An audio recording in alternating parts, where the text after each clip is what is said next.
Sports and TV shows going live on YouTube, streaming live on YouTube.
Today on Rescue 911, an apartment fire spreads into a deadly blaze and turns a blind man into a one-man rescue team as dozens of sleeping people awake to a frightening reality. If it hadn't been for Felix, who knows? We could have all gone in smoke. Then, a frantic call from a 5-year-old. My babysitter! But where's the light tap the door? Is a young girl's only link to life.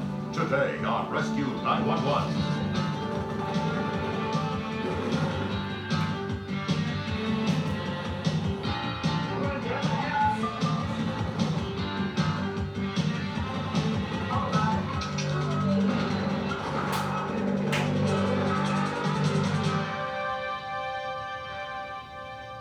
We begin in a dark room in Northern California on the night of December 31st, 1987.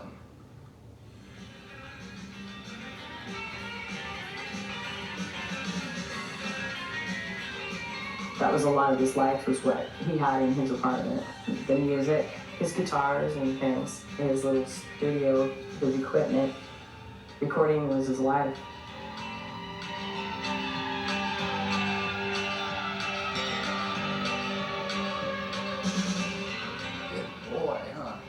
Though blind since birth, 34-year-old Felix Bannon has always been independent.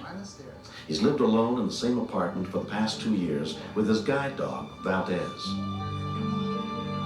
14 other people were living in the 6-unit building. Most were already asleep that night when Felix returned home from the corner store. It was 2:30 in the morning. Probably nobody was awake, and geez, I remember it being really cold and thinking to myself, boy, I wish I was someplace warmer.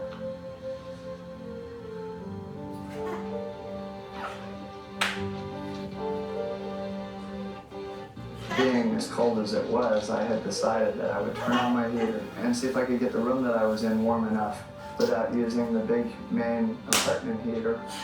And so I chose to use my little space heater, which was in the room. I just turned on the heater.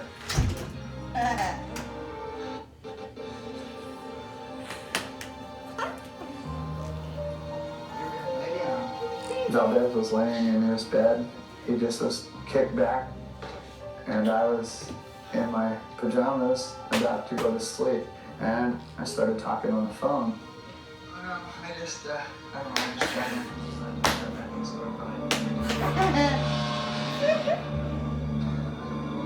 Suddenly, the heater shut off. I thought something was real strange because I had turned it up higher than that. It shouldn't have shut off that quick. I didn't smell anything. As I shut the heater off, I thought to myself, there has to be something really wrong here. And as I reached down to the wall to unplug it, I got about 6-8 inches away. And I heard a rushing noise of fire. With my light perception, I could tell that it was pretty bright. There was no way I could have put it out. I grabbed the phone and I called 911. A dispatcher picked up the call reporting a fire at 2:26 a.m. The voice on the other end had barely gotten out the address when it disappeared. Hello? Hello, sir? When we continued, I knew Fred was a heavy sleeper because of his medication. I didn't have much time left. The floor caved in. He wouldn't have a chance. Shannon, do you have Medicare? Medicare rules have changed for 2020, and you... Run facts and schedule highlights. Sign up today at Getty.tv.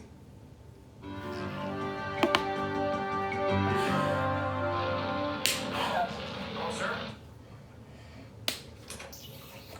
Tomorrow fire, stand by for dispatch. a pair of fire trucks were immediately launched.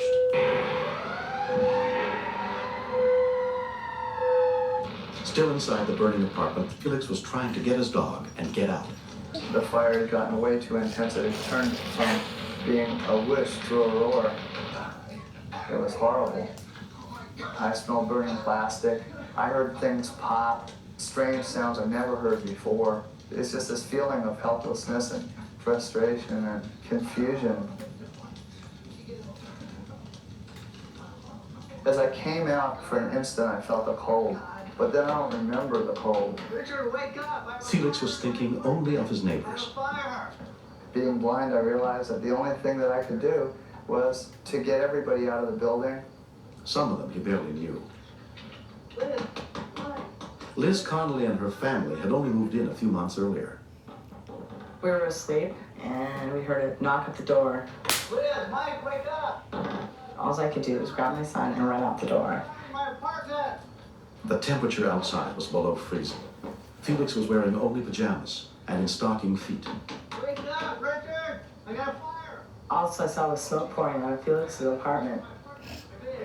You can't. Michael went to see if he could stop it, and it was catching on real quickly. I thought we were actually going to lose everything. Just help me get you away. Felix then went to warn the neighbors below. He knew they would need special attention. I ran downstairs to get Peter Mendoza out, who has cerebral palsy. I knew that it would take a while to get him out. Peter out. Anybody in there? Peter's healthcare aide answered the door. There's a fire in my apartment. Gotta get Peter out quick. Peter!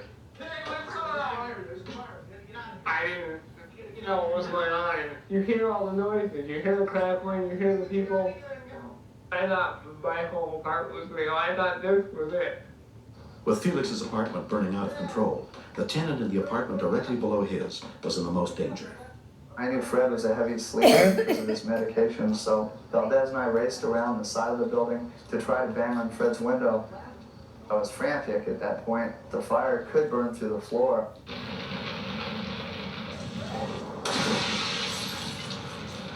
Once the window broke, I could hear it catching the roof, and I was going, this whole building might be history. I knew that I didn't have much time left. If the floor caved in, he wouldn't have a chance. Please, Fred, come out. I kicked Fred's door, made a lot of racket, and then he opened it up and just said, what's wrong? When I realized most everybody was out, I just was so shaken by everything that had happened. Things kind of got hazy.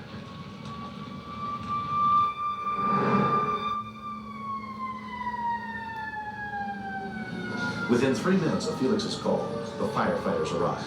Captain Kirk Richardson took charge of the scene. On arrival, we could see flames coming out the second-story window of the two-story apartment building. Looks like we did have a problem. The building was charged with smoke. The fire had proceeded down the hallway to the entrance of the living room when I gained entry.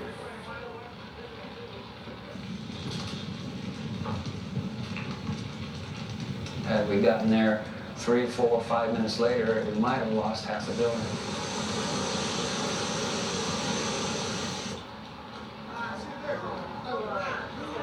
Officials made sure everyone was safely out the building. Fire Marshal Tom Elliott located Felix in a nearby apartment.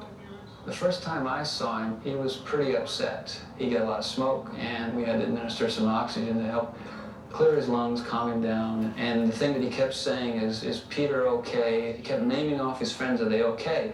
And we tell him they were okay, and a few minutes later he wanted to know again. I thought that was amazing for someone to be so concerned about his friends that he just didn't really care about himself or his own belongings. As soon as he realized that it was out of control and he couldn't do anything, and that other people were in danger, he was the first person out the door to make sure everybody else got it. An investigation showed the fire started at a splice someone else had made on the space heater's electrical cord. But because of Felix's quick response, no one was hurt, and only his own apartment was seriously damaged. I had no idea what a fire could do to an apartment. Things, they're not even recognizable. All the tapes that I'd recorded, the things that you get through 34 years of living in the fire, all that was gone. I just was thinking, where am I going to live? What am I going to do? How do I start over again? Starting over again just was too big a mountain to even think of.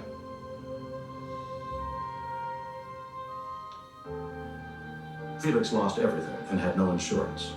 2 years later, he's put his life back together. The apartment was rebuilt, and he still lives there alone.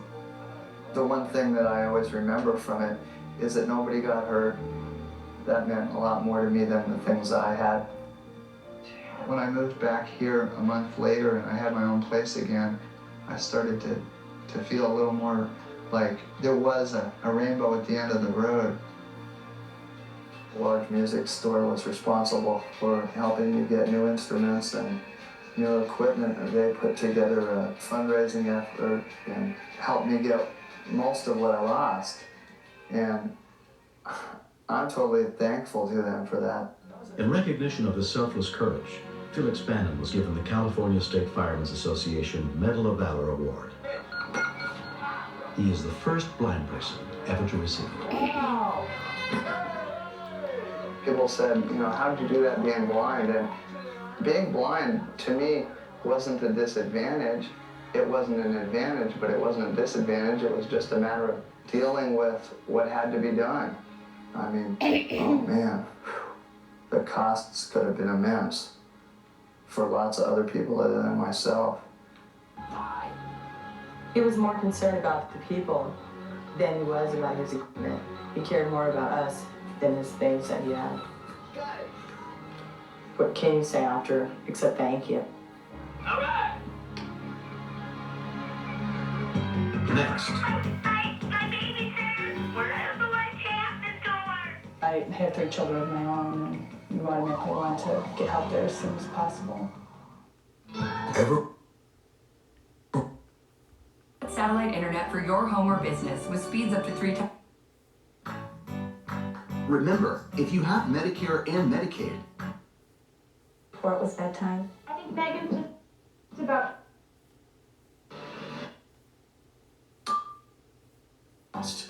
You have Medicare, you have Medicaid. You may be eligible for Dual Complete. So call the number on your screen now to see if you're eligible, or to enroll in a Dual Complete plan from United Healthcare.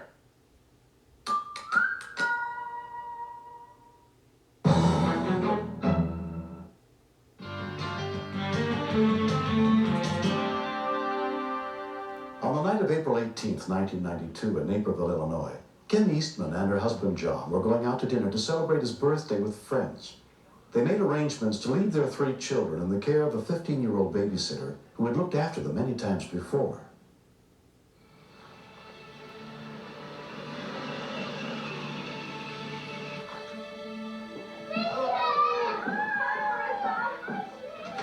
The boys were very excited, ready to have just some fun with Marissa before it was bedtime. I think Megan's just about pretty tired right now, so she'll be going to sleep pretty soon for you. We're going to the first. We left the names and the phone numbers of the places where we were going.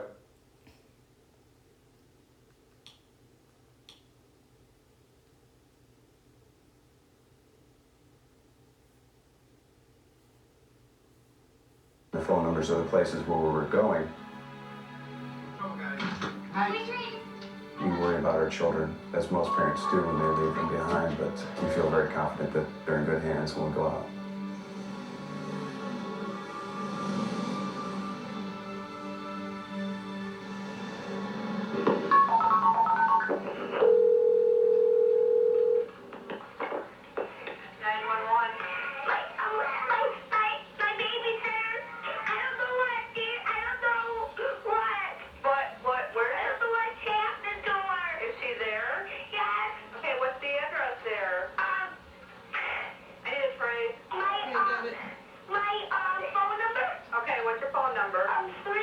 Naperville dispatcher Andrea Haidu took the call for help.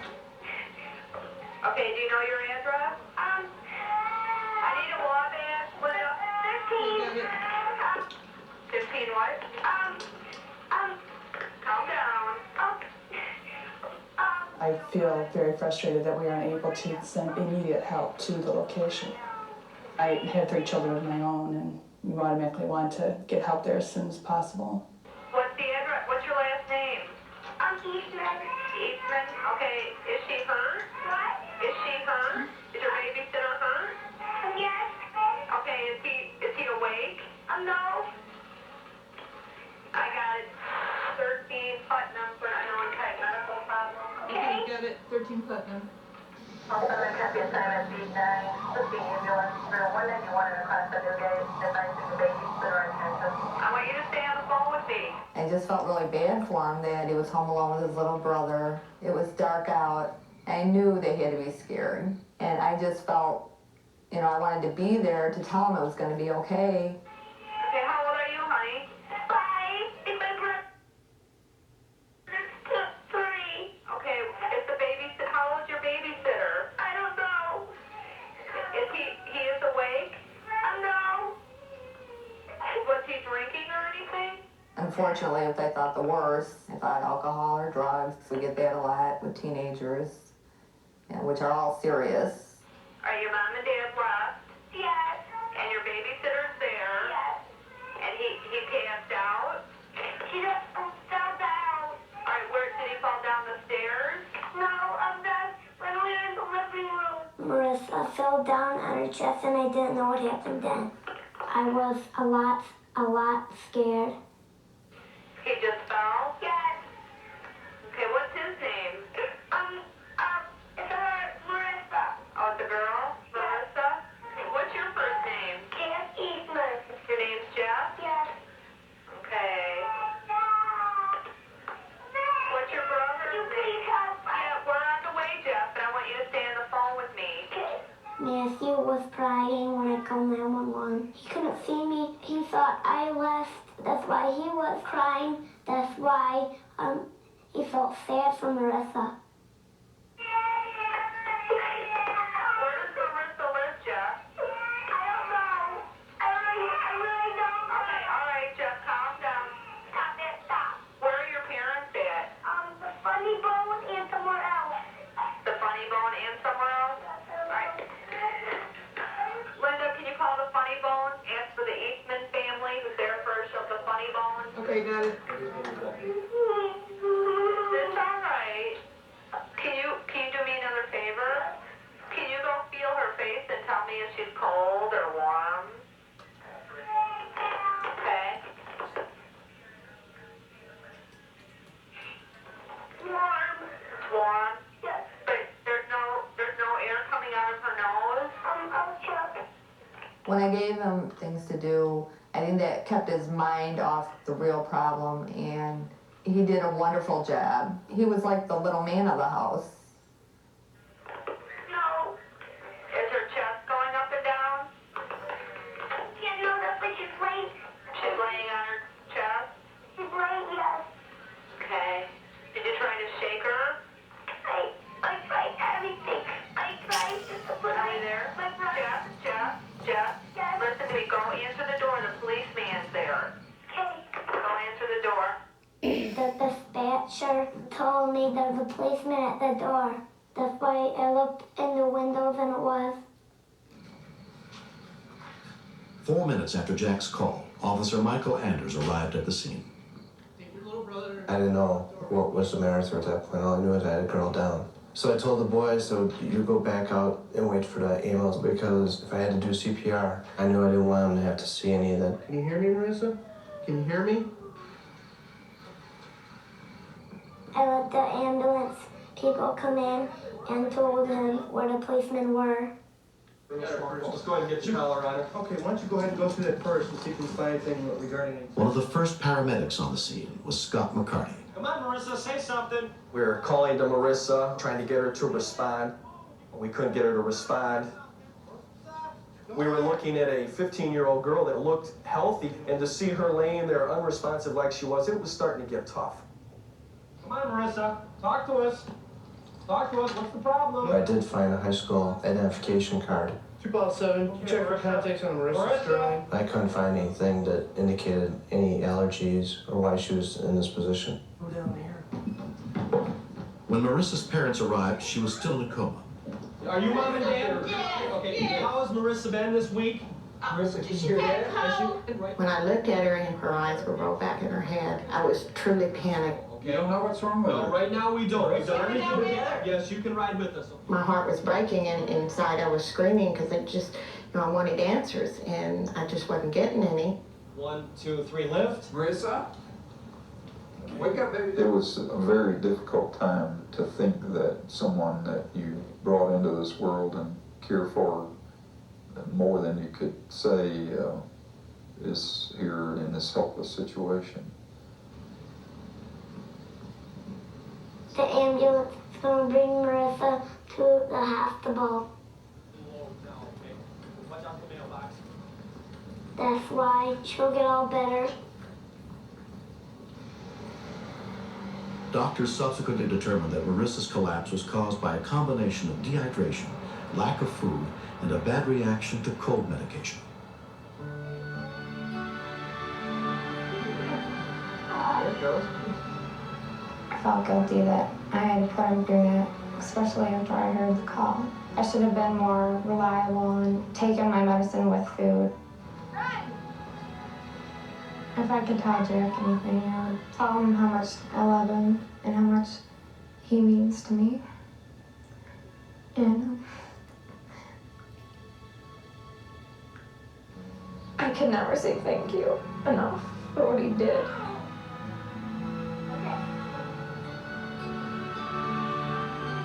When Jack was 3.5, 4 years old, I had told him that if ever there was a problem, that he could call 911 and they would come and bring him help. But we had not talked about dialing 911 for quite a long time. So for him to remember that, I was very proud. I took care of Marissa, my brother, and my sister. That's why Marissa's all better, and she's been coming back and we've been playing.